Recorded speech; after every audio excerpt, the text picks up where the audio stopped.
नमस्कार दोस्तों, स्वागत है आपका अपने YouTube channel IGNOU students help में। और आज जो हम टॉपिक कवर कर रहे हैं वो है आपका MHI 04 का यूनिट नंबर 13। इसमें हम पार्ट 1 में देख चुके हैं अराइवल ऑफ द पोर्तुगीज और पुर्तगालियों का इंडिया पे आने में क्या क्या इम्पैक्ट रहा इंडियन सोसाइटी पे, ट्रेड पे, उनका अपना कैसे फंक्शन करता था ट्रेड।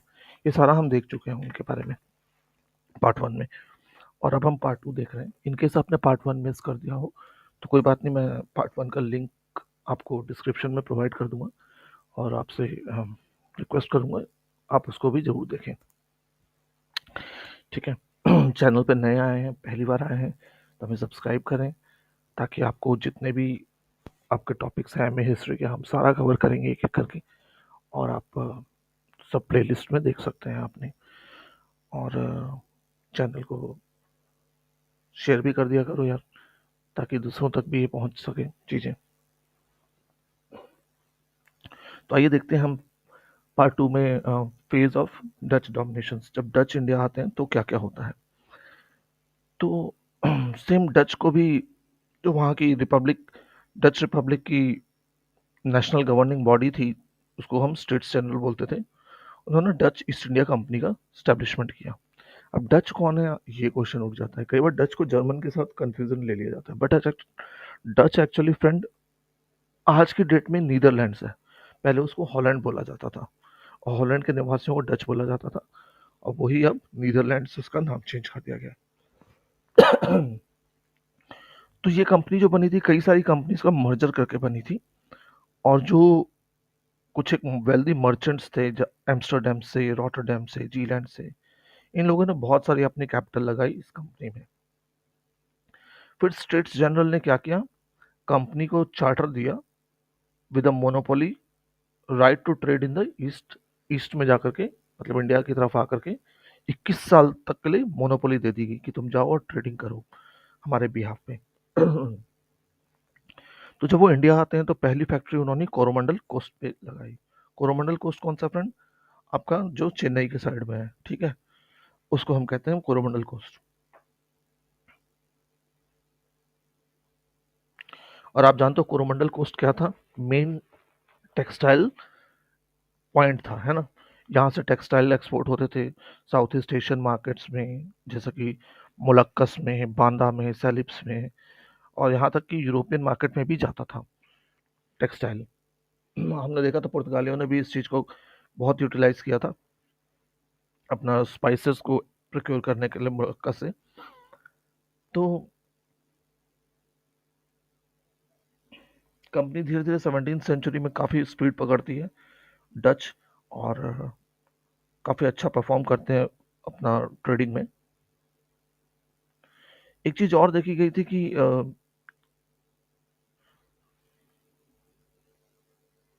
जो यूरोप में अब मार्केट थी, अब वो धीरे धीरे ना, मतलब स्पाइसेस से हटके टेक्सटाइल की तरफ उनका डिमांड ज़्यादा हो गया था, कि टेक्सटाइल की डिमांड बहुत ज़्यादा होने लगी थी साउथ ईस्ट एशिया से यूरोप की तरफ। अब उनका फोकस थोड़ा सा चेंज हो गया था। तो आप देखते हो 1600 में ब्रिटिश ईस्ट इंडिया कंपनी का भी स्टैब्लिशमेंट हो चुका था। लेकिन 1680 तक जो है एक तरीके से डच का डोमिनेशन रहा इस एरिया में पूरा।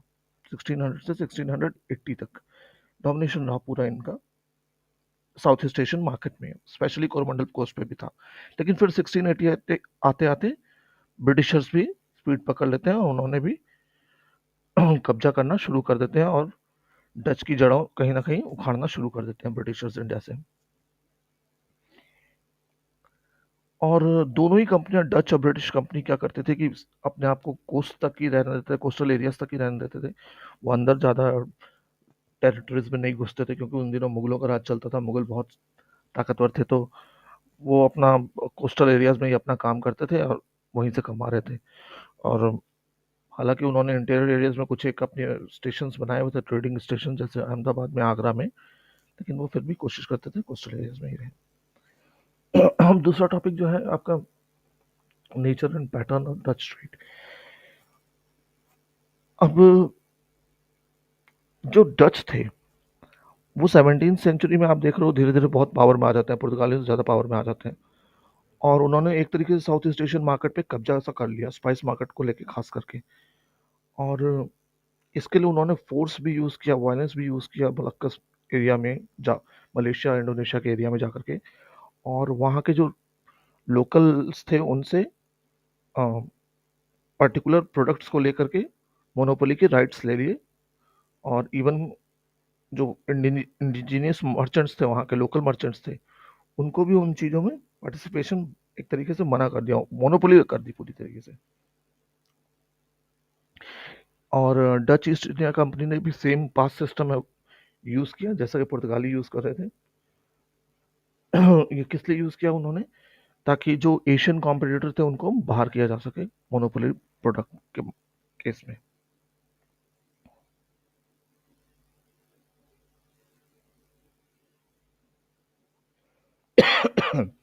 अब धीरे धीरे जो था ट्रेड बढ़ता जा रहा था यूरोप और एशिया के बीच में, बहुत वॉल्यूम भी बढ़ गया था, वैल्यू भी बढ़ चुकी थी बहुत ज़्यादा, तो हर कोई चाहता था कब्जा करें हम इस पे। और इंडिया जो था डच के लिए एक बहुत बड़ा सप्लायर के तरीके से उभर के आ रहा था। किस चीज़ का सप्लायर? मेनली टेक्सटाइल का सप्लायर। वो क्या करते थे, टेक्सटाइल लेते थे कोरोमंडल कोस्ट से या गुजरात से, और उसको एक्सचेंज करते थे पेपर के लिए और दूसरे स्पाइसेस के लिए इंडोनेशिया आर्चिपेलागो में। ठीक है। मेनली एक्सपोर्ट करते थे वो रॉ सिल्क और ओपियम, कहाँ से? बंगाल से। हालांकि हम देखते हैं कि 17th सेंचुरी की शुरुआत में जो टेक्सटाइल और रॉ मटेरियल, रॉ सिल्क था जो यूरोप जाता था, वो तो खाली 16% होता था। लेकिन 17th सेंचुरी के एंड आते आते ये 16% से बढ़ के 55% हो गया था, 55%, जो कि बहुत बड़ी छलांग है। और ये दिखाता है कि बाकी चीज़ों की अहमियत थोड़ा कमी हो गई थी टेक्सटाइल के अगेंस्ट में। और कोरोमंडल कोस्ट तो ऑब्वियसली मेन सेंटर था ही था, है ना, प्रोक्योरमेंट का डच का।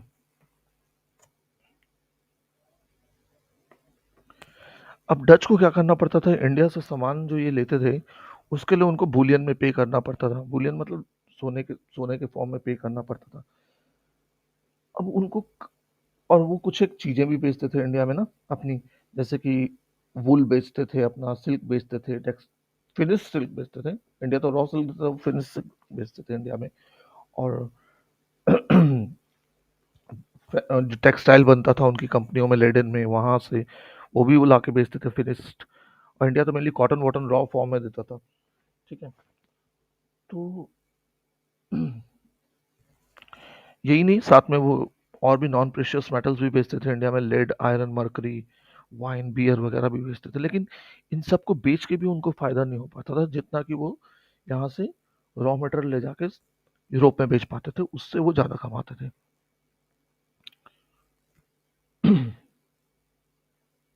1663 में क्या होता है कि पुर्तगालियों को, जो कोचीन का राजा था, उसने डच ईस्ट इंडिया कंपनी के साथ मिलकर पुर्तगालियों को वहां से हटा दिया, और जो मोनोपोली के प्रिविलेजेस पुर्तगालियों के पास थे वो डच ईस्ट इंडिया कंपनी को मिल जाते हैं अब। और हर कोई खुश था, इंडियन भी खुश थे और बाहर की कंपनियां भी खुश थी, क्योंकि sorry sorry sorry sorry sorry sorry friend, sorry, मैंने ध्यान ही नहीं दिया रिकॉर्डिंग पे, वहां पे पता नहीं कैसा हुआ होगा।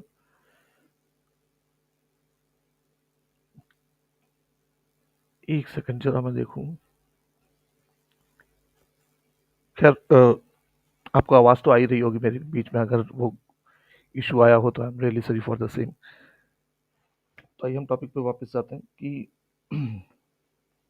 1663 में क्या हुआ, कोचीन के राजा ने डच ईस्ट इंडिया कंपनी के साथ मिलकर पुर्तगालियों को वहां से बाहर निकाल दिया, और जो भी पुर्तगालियों को राइट्स थे मोनोपोली के, वो सारे ट्रांसफर हो गए डच ईस्ट इंडिया कंपनी को।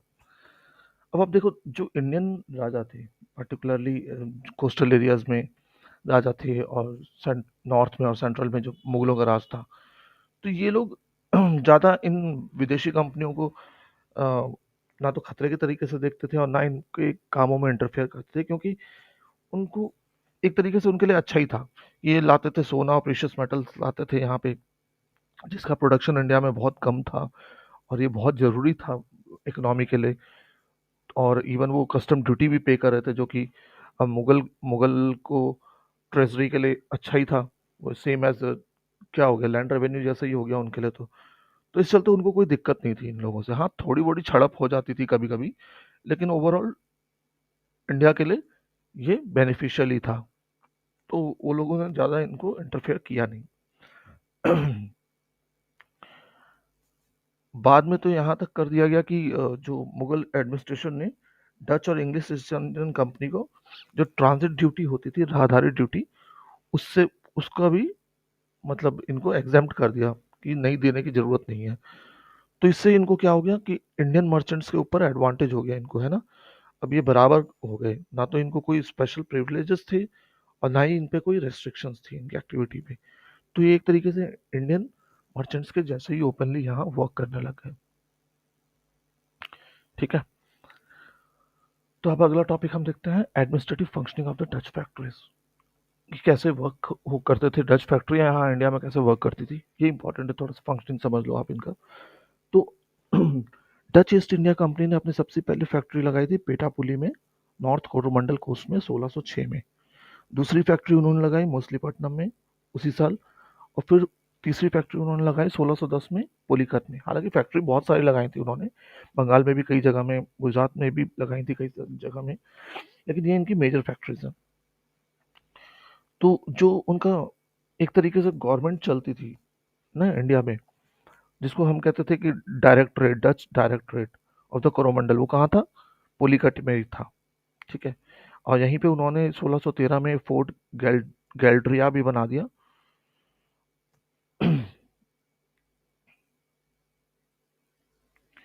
और मेन मेन एक्चुअली बना दिया गया किसको? पुलिकत को। और सेकंड इन कमांड किसको दिया गया? मछलीपट्टनम को। ठीक है, कि अगर मान लो वहां पे अटैक हो जाए, कुछ हो जाए, तो डिसीजन कौन लेगा? तो लेंगे मछलीपट्टनम वाले, जो ऑफिशियल्स हैं वो लेंगे डिसीजन। फिर बाद में 1690 में क्या हुआ कि कोरोमंडल गवर्नमेंट ने, जो कोरोमंडल गवर्नमेंट की डच की सीट थी, उसको पुलिकट से शिफ्ट करके नागापट्टनम में कर दिया गया था, साउथ कोरोमंडल कोस्ट में। और टोटल 441 लोग थे इन सारे कॉमर्शियल इस्टेब्लिशमेंट में कोरोमंडल कोस्ट में 1680 में, जिसमें से 223 तो इंडियन थे। तो यूरोपियंस कितने बचे? 208। अब 208 यूरोपियंस में से सिर्फ 128 सोल्जर थे, सोच के देखो। बाकी सारे कंपनी के बस काम करने वाले, जनरल काम करने वाले थे, क्लरिकल काम करने वाले थे, या दूसरे चीजें, स्टोर्स वगैरह हैंडल करने वाले, अकाउंट्स वगैरह हैंडल करने वाले, ये सब लोग थे, मतलब 70-80 लोग। अब ये सारी फैक्ट्रियां क्या होती थी? वर्ल्ड फैक्ट्रियां होती थी। तो वर्ल्ड होने के कारण ये क्या काम करती थी? एज अ लिविंग क्वार्टर भी काम करती थी और स्टोर हाउस भी काम करती थी वैल्यूएबल का। और इन्होंने इसको एक तरीके से फोर्ट बनाया क्यों था? क्योंकि देखो, ये दूसरों के देश में आके काम कर रहे हैं, और इनके पास सोना भी काफ़ी होता था खरीदने के लिए चीज़ें, फिर ये महंगी चीज़ें भी खरीदते थे। तो इनको डर होता था कि हाँ, कहीं ना कहीं कि लोग कहीं हमें लूट ना लें, हमारे हम लोगों को लूट ना लें। तो ये फोर्ट बना के रहते थे अपनी सुरक्षा के लिए, है ना? और कोई खास मकसद नहीं था इनका।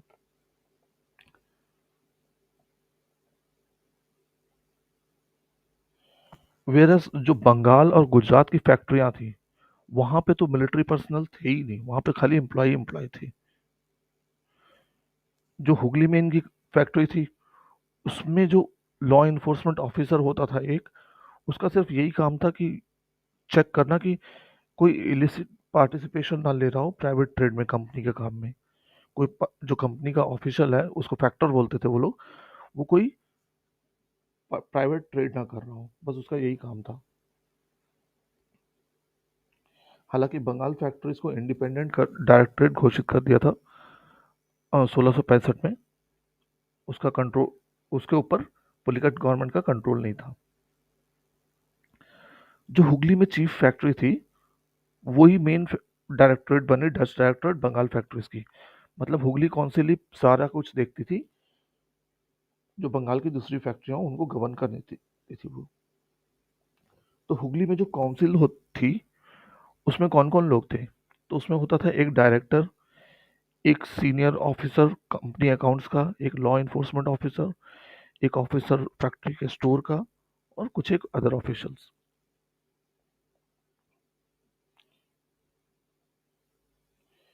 एक और कोरोमंडल कोस्ट पे क्या था, एक काउंसिल ऑफ जस्टिस थी for the coast that had the powers to जज and punish the Dutch employees of the factories of the coast. और ये काउंसिल ऑफ जस्टिस क्या करती थी, ये जजमेंट देती थी और उनको सजा भी देती थी डच एम्प्लॉयज को फैक्ट्रीज पे ना, ताकि डिसिप्लिन मेंटेन रहे। और जो डच गवर्नर जनरल था वो कहाँ होता था, बैठता था, वो था जावा में। एक जगह जावा में जगह बटाविया, वहाँ वो रहता था। और वहीं से पूरा अंपायर को चलाया जाता था। मतलब इंडिया में इनका सेंटर नहीं था, इनका सेंटर कहाँ था, जावा में था। ठीक, समझ में आ रहा, अभी तक सारा समझ आ ही रहा होगा मेरे को लग रहा है।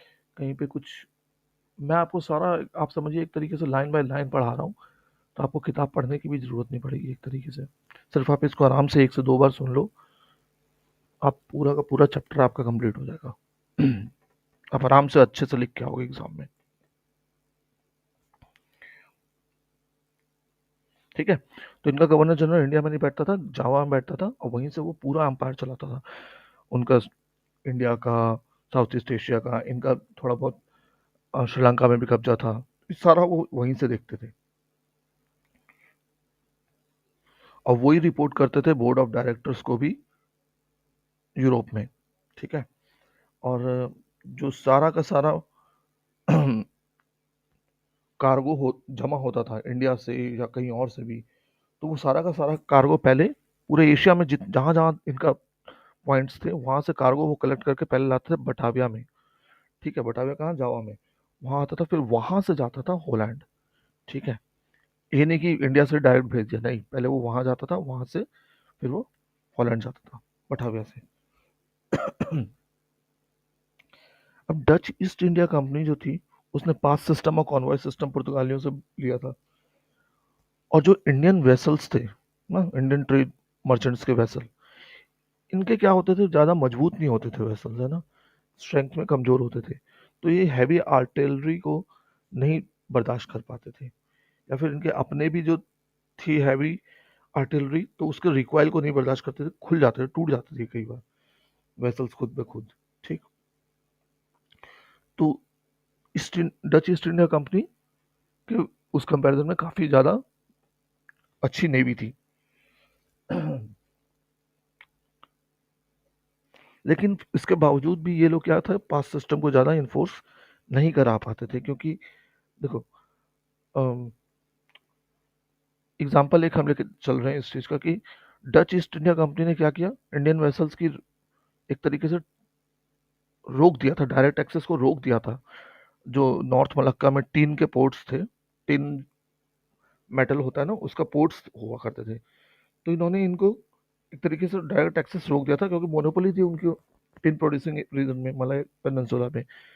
लेकिन इंडियन शिप्स क्या करते थे, ये डच कंट्रोल को आराम से इवेड करते थे, क्योंकि बे ऑफ बंगाल में एक पोर्ट है, पोर्ट ऑफ आछे, जो कि नॉर्दर्न सुमात्रा में है, तो वहां से एंटर करके अपना सामान ले जाते थे।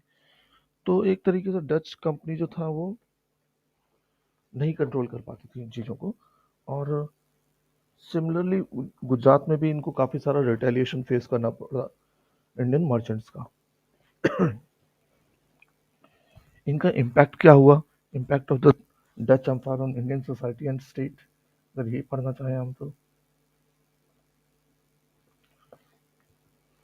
देखो क्या फर्क पड़ा था।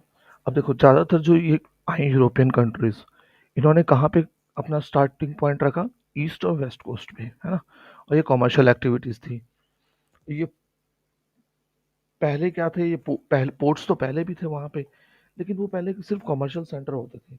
अब ये क्या हो रहे थे, धीरे धीरे पावर का सेंटर भी बनते जा रहे थे, है ना। ये जगह, ऊपर से ये जगह क्या थी, फोर्टिफाइड थी अपने डिफेंस के लिए। और डच ने इंडिया में टेरिटोरियल अंपायर खड़ा करने की कोशिश तो नहीं की, लेकिन फ्रेंच और इंग्लिश ने तो धीरे धीरे कर ही लिया, है ना। और जो यूरोपियन कम्युनिटी थी पोर्ट सिटीज में, उन्होंने धीरे धीरे क्या किया, वहाँ पे कल्चर चेंज किया। हालांकि ये पूरा इंडिया का स्टेट और सोसाइटी पे इम्पैक्ट नहीं डाल पाए, लेकिन लोकली थोड़ा बड़ा चेंजेस आना शुरू हुआ वहाँ पे, है ना। और जो कंपनीज थी उन्होंने छिड़खानी नहीं की, कुछ भी नया सिस्टम चालू नहीं किया। उन्होंने जो एग्जिस्टिंग नेटवर्क था प्रोडक्शन का और प्रोक्योरमेंट का इंडिया का, उसी को यूज़ किया। जो इंडियन मर्चेंट्स यूज़ करते थे प्रोक्योरमेंट और प्रोडक्शन का जो नेटवर्क था, उसी को उन्होंने भी यूज़ किया। थोड़ा बहुत उसमें डेवलपमेंट किया कुछ एक प्रॉब्लम सॉल्व करने के लिए। और जो सर्विसेज प्रोवाइड करते थे दलाल या ब्रोकर जो थे इंडियन एम्प्लॉय, उनको काफ़ी अच्छी नॉलेज थी इंडियन मार्केट्स की ना, होती थी। तो ये उन्हीं के साथ डील करते थे बस।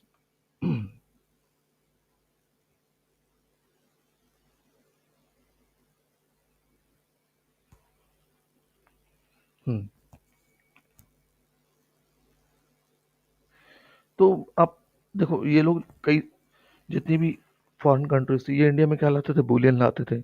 बुलियन लाना शुरू हुए तो धीरे धीरे क्या हुआ, इंडिया को इकोनॉमी को बूस्ट मिलना शुरू हुआ और भी ज़्यादा। वैसे भी काफ़ी अच्छा चल रही थी इंडियन इकोनॉमी, लेकिन और ज़्यादा बूस्ट मिला इनको, है ना, क्योंकि बुलियन भर भर के आ रहा था। और बुलियन उस समय इंडिया में इतना तेज़ी से प्रोडक्शन नहीं होता था, टेक्नोलॉजी नहीं थी, और विदेशों से आ रहा था तो इनके पास सरप्लस हो रहा था। सरप्लस होने का कारण क्या हुआ, इंडिया में धीरे धीरे बैंकिंग फर्म्स वगैरह डेवलप हुई। बैंकिंग फर्म्स डेवलप हुई तो आप जानते हो कि धीरे धीरे फिर उससे कॉमर्स बढ़ेगा, है ना। तो ये सारे एक दूसरे से इंटरलिंक्ड थे और प्रॉस्पेरिटी का कारण बनते चले गए। और इसीलिए मुगल एम्पायर जो था और ज़्यादा स्ट्रांग बनता चला गया उस ज़माने में, जब ये लोग एंट्री किए ही थे अभी तक। तो मुगलों को और भी ज़्यादा रेवेन्यू मिलने लग गया, तो वो और ज़्यादा स्ट्रांग होते चले गए इस चीज़ को लेके, पावर में। आप देखोगे एक बार यहाँ तक मेंशन्ड है कि डच ईस्ट इंडिया कंपनी को फोर्ट गैल्ड्रिया में, पुलिकट में, यहाँ सिक्के छापने तक का परमिशन मिल गया था। नागापट्टनम फोर्ट में भी वो सिक्का छापते थे 1658 में। वो पगोडास छापते थे। पगोडास था आपका अ, विजयनगर एम्पायर का करेंसी थी, ठीक है, पगोडास। तो ये वो भी छापने लग गए थे। तो आप देखो, इन्होंने भी मतलब धीरे धीरे कुछ ना कुछ करते ही रहते थे, विदेशी भी इंडिया में। तो होप आपको ये सारा समझ में आ गया हो। मैंने पूरा डिटेल में आपको ये चैप्टर पढ़ा दिया है। अगर पसंद आया तो प्लीज़ लाइक करें, शेयर करें, और चैनल को सब्सक्राइब करना बिल्कुल भी ना भूलें। Thanks for watching. जय हिंद।